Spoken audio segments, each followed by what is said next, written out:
Shalom, sahabat firman. Di tengah udara yang sejuk, di tempat yang indah, dikelilingi oleh pohon-pohon dan suara gemerciknya sungai, hari ini kita akan merenungkan bagaimana kita bisa dapat menemukan kasih yang sejati. Di dalam Injil Yohanes pasal 4, kita belajar bagaimana Tuhan Yesus adalah satu pribadi yang peduli kepada orang-orang yang mungkin tidak diterima oleh masyarakat.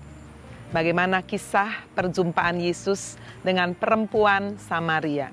Hal yang pertama yang kita bisa pelajari adalah bahwa semua yang terjadi dalam kehidupan manusia tidak ada yang kebetulan. Dan ketika di dalam Injil Yohanes pasal 4 ayat 2 dikatakan bahwa Yesus harus melintasi Samaria. Pernyataan ini bukan saja berarti memang Yesus harus melewati kota Samaria, tetapi mengandung satu pernyataan yang penting, bahwa Dia Allah yang Maha Tahu harus berjumpa dengan seorang perempuan yang mungkin hidupnya tidak memiliki kasih dan tidak memiliki damai sejahtera.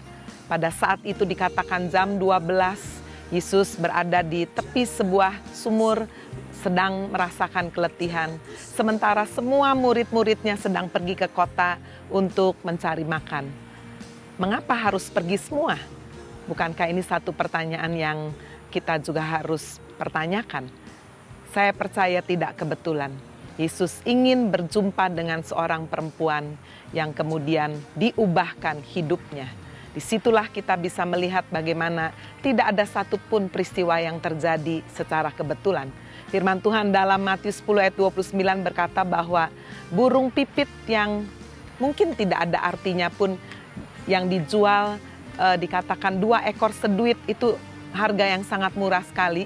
Dikatakan tidak ada yang jatuh dari langit tanpa seizin Tuhan. Itulah arti kehidupan manusia yang lebih mulia, tidak ada yang secara kebetulan. Perempuan Samaria ini harus berjumpa dengan Yesus. Di bagian yang kedua, kita juga belajar bagaimana semua yang terjadi dalam kehidupan manusia ini tidak ada satupun yang tersembunyi. Disitulah kita bisa melihat bagaimana wanita ini berjumpa dengan Yesus. Tidak ada yang bisa disembunyikan di dalam diri wanita ini. Wanita ini sudah pernah menikah 5 kali dan saat itu dia sedang tinggal dengan seorang pria yang bukan suaminya. Tapi Yesus berkata, kalau engkau minum dari air ini, engkau akan haus lagi. Tetapi kalau engkau minum dari air kehidupan yang aku berikan, engkau tidak pernah akan haus selama-lamanya.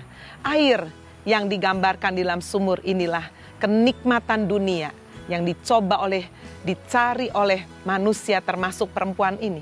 Dari satu laki-laki kepada laki-laki yang lain, dia tidak menjumpai kebahagiaan. Tetapi di dalam Kristus dia dapatkan kebahagiaan. Sahabat firman, biarlah kita datang kepada air yang hidup, Yesus Kristus, firman yang hidup, Roh Kudus yang memenuhi hidup kita, yang membuat kita tidak akan haus, tetapi dari dalam hati kita akan memancar air kehidupan. Amin. Tuhan Yesus memberkati kita semua.